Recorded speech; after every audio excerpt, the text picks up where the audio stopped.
विद्यार्थी मित्रों, बीए द्वितीय वर्ष के ऐच्छिक हिंदी के मध्ययुगीन कविता इस पेपर के अंतर्गत हम लोग संत नामदेव के पदों का इससे पहले के वीडियो में अध्ययन कर चुके हैं। संत नामदेव जी का पहला पद नामस्मरण की महिमा को लेकर लिखा गया था। इस पद का हम लोगों ने इससे पहले अध्ययन कर चुके हैं। अब उनका दूसरा पद गुरु महिमा को लेकर लिखा गया, तो इस पद का आज हम अध्ययन करेंगे। तो आपको मालूम है कि हमारे भारतीय प्राचीन परंपरा में गुरु शिष्य की बहुत ही उचित ढंग की परंपरा रही है। गुरु शिष्य के कल्याण के लिए बहुत ही महत्वपूर्ण ऐसा कार्य करता है। कहा जाता है कि संसार में गुरु के समान शिष्य का कोई हितैषी या अपना सगा नहीं होता। गुरु शिष्य के जीवन के अंधकार को नष्ट करते हुए उसे ज्ञान रूपी प्रकाश की ओर ले जाने के लिए प्रयास करता है। इतना ही नहीं, शिष्य के मन में जो पाप होता है, जो दुष्कर्म होते हैं या अलग अलग प्रकार के विकार होते हैं, इन विकारों से मुक्ति कराने का काम यहाँ गुरु करता है। तो साधना के क्षेत्र में गुरु का बहुत ही महत्व है। गुरु के उपदेश से ही साधक सांसारिक बंधनों से मुक्त हो जाता है और गुरु की महत्ता के कारण ही यहाँ भगवान का साक्षात्कार शिष्य को होता है। और जिन लोगों को गुरु की प्राप्त नहीं होती, उनकी शिक्षा अधूरी रह जाती है। भले ही वह कितना ही तपस्या या नामस्मरण तथा साधना क्यों न करे, लेकिन उनके जीवन में अच्छा फल उन्हें मिलता नहीं। इसलिए संतों ने यहाँ गुरु को बहुत ही उच्च स्थान पर रखा है। गुरु के बगैर साधना का क्षेत्र ही अधूरा है, ऐसा उन्होंने माना है। तो यहाँ संत नामदेव जी भी गुरु की महिमा का यहाँ बखान करते हुए लिखते हैं। उनका पद स्क्रीन पर है, देख लीजिए। सफल जन्मु मो कऊ गुरु करीना, दुख बिसारी सुख अंतरी लीना, ज्ञान अंजनु मो कऊ गुरु मरी दीना, राम नाम बिनु जीवन मन हीना, रामदेई सिमरन करी जाना, नामदेई सिमरन करी जाना, जग जीवन जीव शिव समाना। तो यहाँ प्रस्तुत पद में नामदेव जी गुरु महिमा प्रस्तुत करते हुए कह रहे हैं कि गुरु जो होता है वह साधकों के मन को परिवर्तित करने वाला बहुत भारी ज्ञानपुंज, और ऐसे ज्ञानपुंज की महिमा संत नामदेव जी गाते हुए कह रहे हैं कि सफल जन्मु मो कऊ गुरु करीना, दुख बिसारी सुख अंतरी लीना। मतलब यहाँ नामदेव कह रहे हैं कि गुरु ने अपने ज्ञान भरे उपदेश से मेरे जन्म को सफल कर दिया। सफल जन्मू मोकऊ गुरु करीना, मतलब मेरे गुरु ने मेरे जन्म को सफल बना दिया। गुरु न होते तो मेरा जन्म सफल नहीं होता या जीवन अधूरा ही रह जाता, क्योंकि गुरु ने मेरा दुख नष्ट किया है। क्योंकि गुरु के कारण मेरा दुख नष्ट हुआ है और मैं अपने अंतरतर में या भीतर में सुख की अनुभूति कर रहा हूँ। क्योंकि दुख विसारी सुख अंतरी लीना, मतलब गुरु के कारण मेरा दुख दूर हो चुका है और मैं अंदर ही अंदर नहीं कि भीतरी रूप से सुख को भोग रहा हूँ या सुख का एहसास मुझे हो रहा है तथा नहीं कि सुख की अनुभूति मुझे हो रही है। मतलब यह कि जीवन में एक अलौकिक आनंद प्रदान करने का काम इसी गुरु के द्वारा हो चुका है।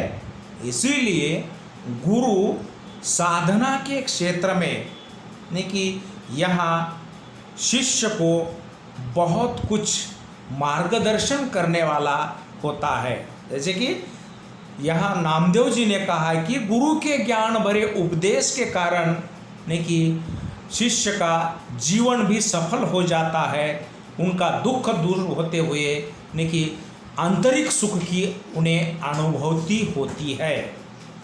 आगे यहाँ नामदेव जी कहते हैं, ज्ञान अंजनो मोह कऊ गुरु मरि दीना, राम नाम बिनु जीवन मन हीना।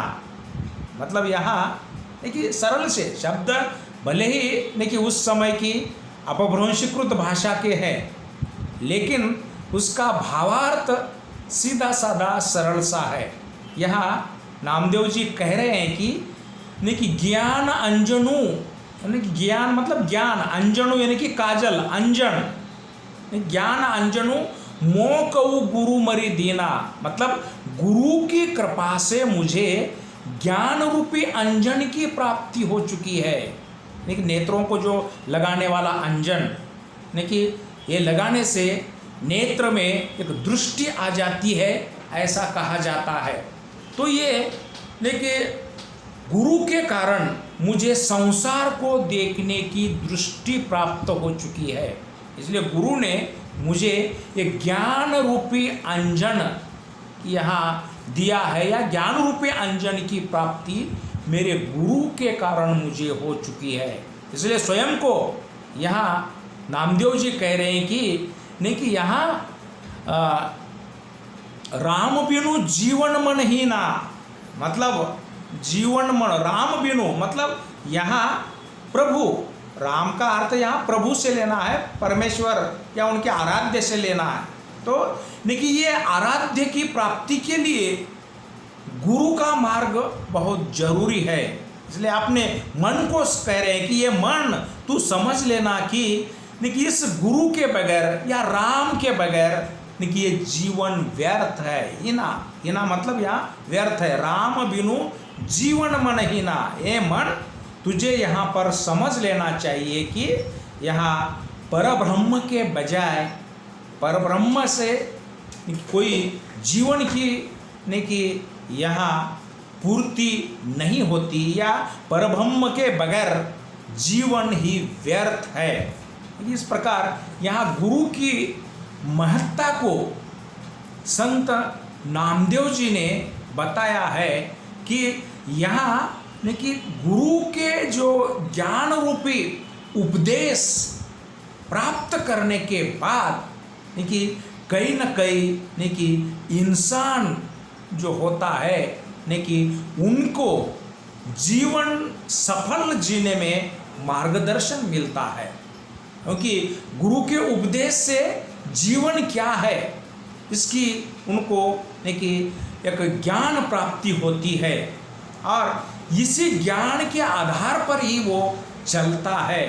और प्रभु का मार्ग भी गुरु के द्वारा बताया जाने के कारण कि प्रभु की लीला कि स्थिति क्या है इसकी जानकारी गुरु बताता है। और इसीलिए नहीं कि यहाँ प्रभु के लीलाओं में समाहित होने का मार्ग गुरु के द्वारा प्राप्त होने के कारण उसी में नहीं कि मुझे आनंद मिला है। इसलिए ये मन मुझे समझ लेना चाहिए कि देखिए प्रभु के या राम के बिना मेरा तो जीवन व्यर्थ ही होता था, अधूरा ही होता था। लेकिन इसी राम का मार्ग मुझे मेरे गुरु ने बताया है, इसीलिए गुरु बहुत ही उच्च स्थानी है, उच्च स्थल का है, मेरा सगा है, हितैषी है। ऐसा यहाँ नामदेव जी इसी पद में कहते हैं। और अंततः नामदेव जी कहते हैं कि नामदेई सिमरन करी जाना, जग जीवन शिव जीव समाना। नामदेव सिमरन मतलब स्मरण करना, सिमरन करी जाना, ये करने के बावजूद मैंने जान लिया है। नामदेव सिमरन करी जाना, जग जीवन शिव जीव समाना। देखिए यहाँ जग का जीवन जो है नामदेव अपने स्मरण के द्वारा, प्रभु के नाम स्मरण के द्वारा वो जान चुके हैं कि गुरु के संगति के बगैर ये जीवन ने कि यहाँ व्यर्थ है। नामदेव सिमरन करी जाना, जग जीवन शिव समाना। और अंत में वो यहाँ पर कह रहे हैं कि देखिए अब मेरा ये जीवन या जगत का जीवन प्रभु के लीला में समाया गया है। मतलब यहाँ मैं ने कि प्रभु के साथ एकाकार हो चुका हूँ, वो केवल गुरु के बताए हुए मार्ग के कारण ही। इसलिए उन्होंने यहाँ पर कहा है कि नामदेई सिमरन करी जाना, जग जीवन शिव जू समाना। जग का जीवन या मेरा जीवन जो है निकी यहाँ निकी ऋषि पर ब्रह्मा के अंतर्गत समाया हुआ है। जीव का अर्थ है जीवन, शिव का अर्थ है प्रभु या परमेश्वर। देखिए यहाँ मेरा जीवन जो है परमेश्वर की लीलाओं में एकाकार हो चुका है, वो केवल गुरु के उपदेश के कारण ही ये सहज संभव हो चुका है। इस छोटे से पद में नामदेव जी ने गुरु की महत्ता यहाँ रेखांकित की है। वे यहाँ कहते हैं कि गुरु के कारण ही इंसान का जन्म सफल होता है या शिष्य का जन्म सफल होता है। नहीं कि हमारे जीवन के दुख कष्ट दैन्यता विकार ये सर्वस्व ने कि गुरु के मिलने के कारण ही दूर हो जाते हैं। वो क्योंकि हमारे अंतर मन में वो इस तरह का प्रकाश निर्माण करता है कि मानो नहीं कि उस प्रकाश में हमारे पूरे विकार हमें दिखाई देते हैं और विकारों का नहीं कि सामना करने की एक शक्ति नहीं कि गुरु के द्वारा प्रदान की जाती है। और इसीलिए हम उन विकारों से मुक्त होते हैं और हमारा अंतर्मन नहीं कि इस गुरु के उपदेश के कारण कहीं ना कहीं सुख की प्राप्ति करता है या ब्रह्मा सुख की आनंद में विभोर हो जाता है। और यहाँ अंत में कि कवि ये भी कह रहा है कि देखिए ये स्मरण से संभव है, नहीं कि प्रभु के स्मरण से संभव है। और ये स्मरण करने की राह गुरु बताता है और प्रभु के स्मरण की राह गुरु ने बताई। उनके राह पर चलकर मैंने प्रभु नाम का स्मरण किया और स्मरण करने से मैं उस भगवान के अंतरतर में इतना एकाकार हो चुका हूँ कि अब मेरा अस्तित्व उनके अंतरतर में विलीन हो चुका है।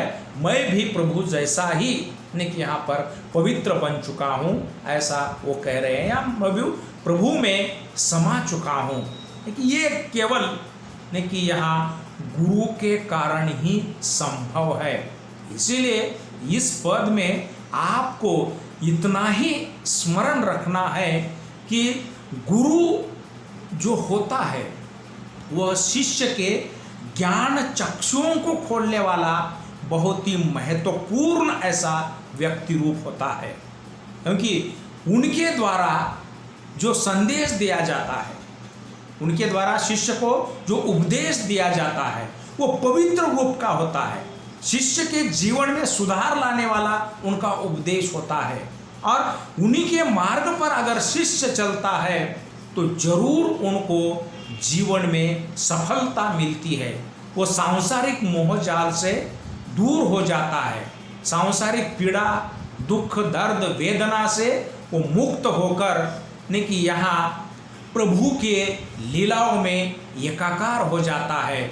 इसीलिए गुरु महान ढंग का होना चाहिए, ऐसी अपेक्षा यहाँ कि कई संतों ने की है। कबीरदास ने भी यहाँ गुरु की महत्ता का बहुत सारा वर्णन किया है। गुरु कैसा ज्ञानी होना चाहिए इसके बारे में भी कहा है। और यहाँ तक कि कबीर ने तो ये कहा कि गोविंद से पहले या परब्रह्म से पहले वो गुरु का ने कि नमन करना चाहते हैं, गुरु के चरणों में वो झुकना चाहते हैं। इसका कारण यही है कि वो गुरु का भगवान की या ने कि उस गोविंद की लीलाओं की ओर पहुंचाने का मार्ग मुझे गुरु ने बताया है, इसलिए मुझे पहले गुरु का स्मरण करना चाहिए। वो कहते हैं कि गुरु गोविंद दोनों खड़े काके लागू पाई, बलहरी गुरु अपनो जिनो गोविंद दियो बताई। मतलब गुरु के पहले, गोविंद के पहले मुझे नहीं कि गुरु को यहाँ पर गुरु के चरणों में नतमस्तक होना है, क्योंकि गुरु ने ही भगवान की ओर जाने की राह बताई है। इसलिए मेरे जीवन में पहले गुरु, बाद में भगवान। इस तरह से नहीं कि गुरु के महिमा का गान यहाँ कबीरदास ने किया है। और यहाँ ये भी ध्यान में रखना है, कबीर ने ये भी कहा है कि जिनका गुरु ज्ञानी होता है वही नहीं कि उचित ढंग का उपदेश देता है, और अज्ञानी गुरु के सहयोग में हम रहेंगे तो नहीं कि जरूर आपको नहीं कि यहाँ पर ये अकल्याणकारी चीज़ों से ही गुजरना पड़ेगा।